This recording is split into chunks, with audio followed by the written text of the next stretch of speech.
हम सब यही मानते हैं कि योग और ध्यान का मार्ग केवल शांति, सुकून और आनंद से भरा है। लेकिन क्या सच में ऐसा है? क्या आपने कभी महसूस किया है कि साधना शुरू करते ही आपके भीतर क्रोध, बेचैनी या कुछ अनजान सांसारिक इच्छाएं अचानक और भी ज्यादा क्यों भड़क उठती हैं? यह कोई संयोग नहीं है और न ही यह आपका कोई आध्यात्मिक पतन है। यह शुरुआत है उस महायुद्ध की जो आपके ही भीतर लड़ा जा रहा है। जब आपकी प्राण शक्ति, आपका उदान प्राण जागृत होकर निचले चक्रों, मूलाधार और स्वाधिष्ठान के अंधकार से टकराता है, तो जन्मों जन्मों की सोई हुई वासनाएं चीख उठती हैं। एक पल में आप गहरे ध्यान में होते हैं और दूसरे ही पल घोर अंधकार में। आखिर यह कौन सा भंवर है?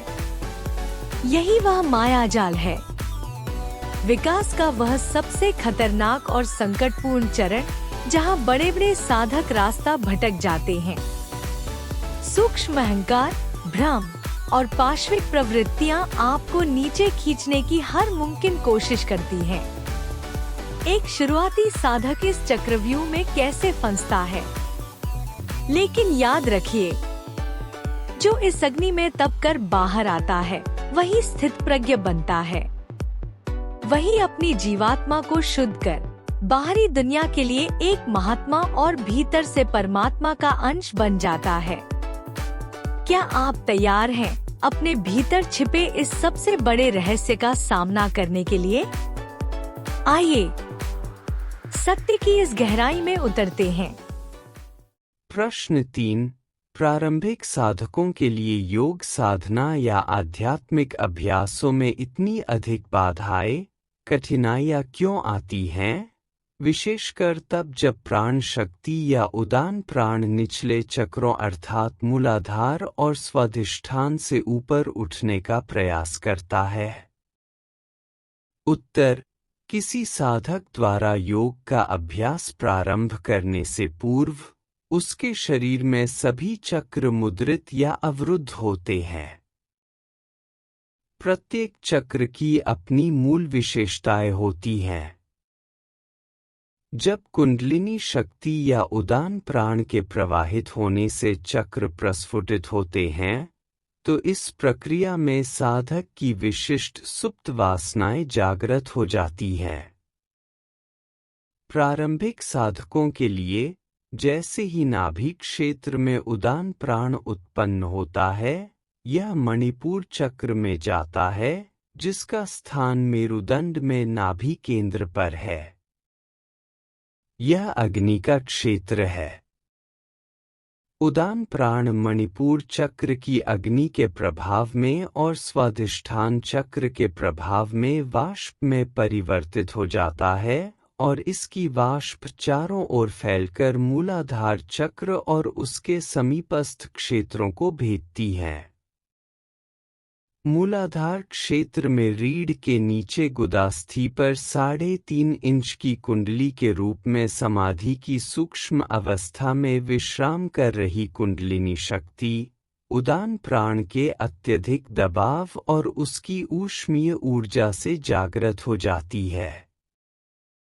तब यह मूलाधार चक्र को भेदने का प्रयास करती है और धीरे धीरे स्वाधिष्ठान चक्र के माध्यम से ऊर्ध्वगमन करती है। एक प्रारंभिक साधक के मन में संपूर्ण पृथ्वी तत्व से जुड़ी और सुप्त प्रवृत्तियां सक्रिय हो जाती हैं। पृथ्वी तत्व से जुड़ी प्रवृत्तियां जैसे काम या प्रजनन, विभिन्न प्रकार के स्वादिष्ट भोजन के प्रति आकर्षण, लोभ, क्रोध, अहंकार और आसक्ति आदि अपनी क्षमता के आधार पर उच्चतम स्तर तक प्रकट होती हैं। कभी कभी साधक उन प्रकट हुई तीव्र इच्छाओं को नियंत्रित करने में सक्षम नहीं होता जो उसे न्यूनतम संभव सीमा या निम्न स्तर तक इन गतिविधियों में लिप्त होने के लिए विवश करती है।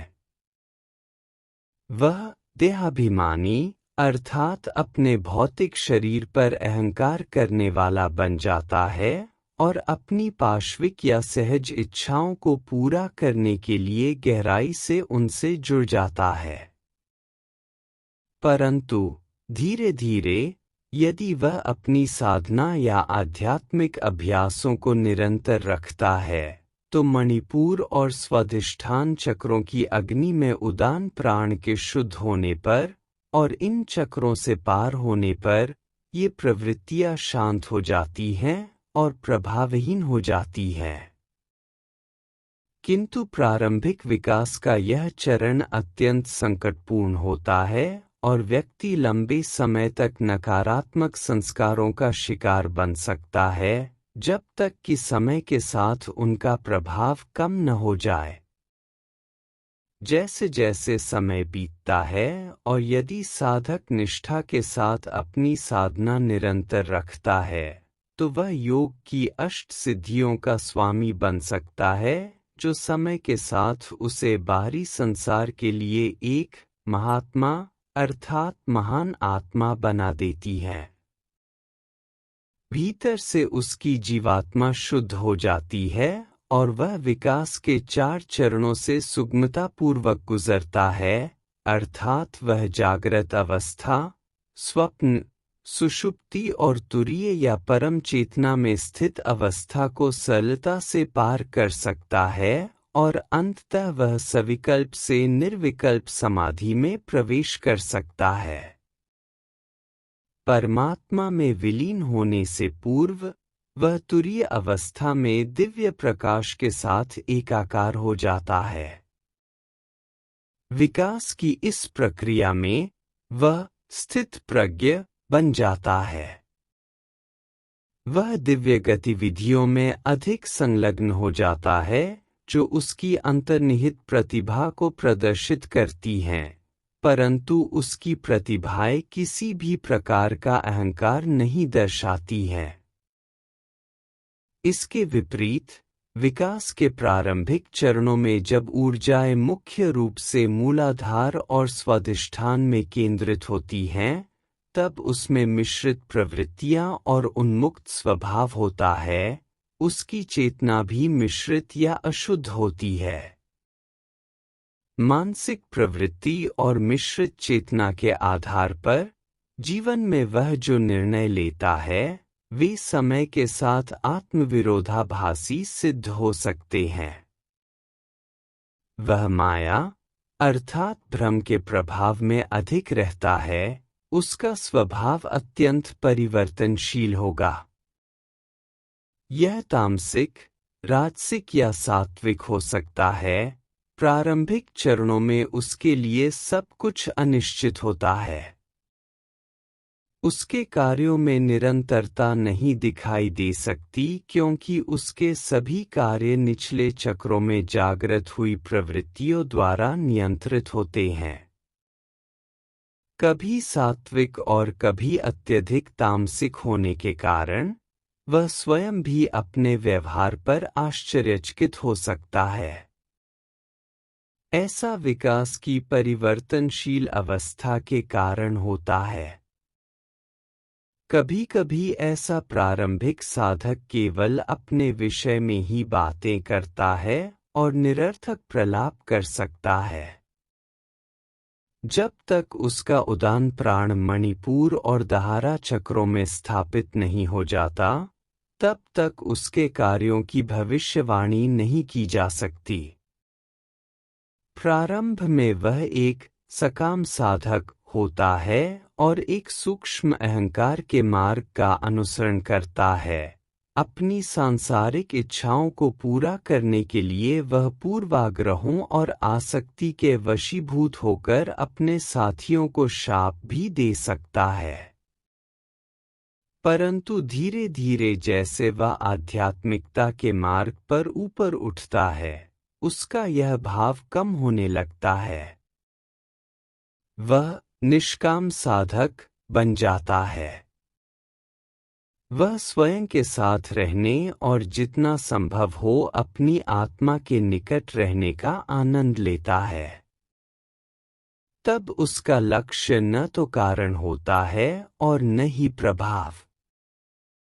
वह स्वयं में इस प्रकार एकाकार हो जाता है जैसे दुग्ध में दुग्ध मिल गया हो, जिसे पुनः अलग नहीं किया जा सकता। इस प्रकार वह अपनी बुरी इच्छाओं पर विजय प्राप्त कर लेता है और वह अपनी किसी भी उस योग्यता का प्रदर्शन या दिखावा नहीं करता जो उसके पास होती है।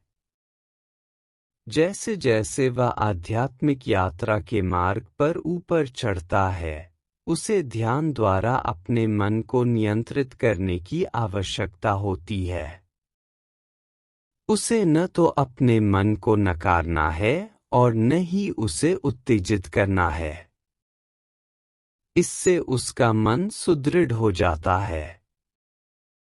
उसे अपने मन को सकारात्मक विचारों और सही जीवन जीने तथा उचित व्यवहार की कला के दर्शन के साथ संस्कारित करने की आवश्यकता है।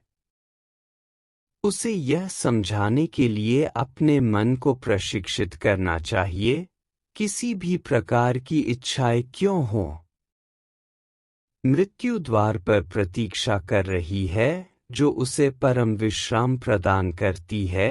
वैराग्य के प्रति जागरूकता, सर्वशक्तिमान ने जो प्रदान किया है या दिया है, उसी में संतुष्टि का चिंतन करना। इस प्रकार यदि मन प्रशिक्षित हो जाता है तो वह एकाग्र हो जाता है और आगे की ऊर्ध्वगामी यात्रा के लिए ध्यान की पूर्व तैयारी के रूप में केवल इसी की आवश्यकता होती है, ताकि अहंकार, अवचेतन और इच्छाएं आध्यात्मिक विकास के मार्ग में बाधा न बने। अतः स्वाधिष्ठान और मूलाधार में विकास के पथ पर अग्रसर एक साधक आरंभ में ही अपने मन को प्रशिक्षित कर सकता है, ताकि उसका अहंकार विलीन हो जाए, इच्छाओं के प्रति दृष्टिकोण प्रभावहीन हो जाए और उनकी निरर्थकता समझ में आ जाए, जिससे कि परमात्मा में लय होने तक आगे की संपूर्ण यात्रा सहज और स्वाभाविक हो जाए।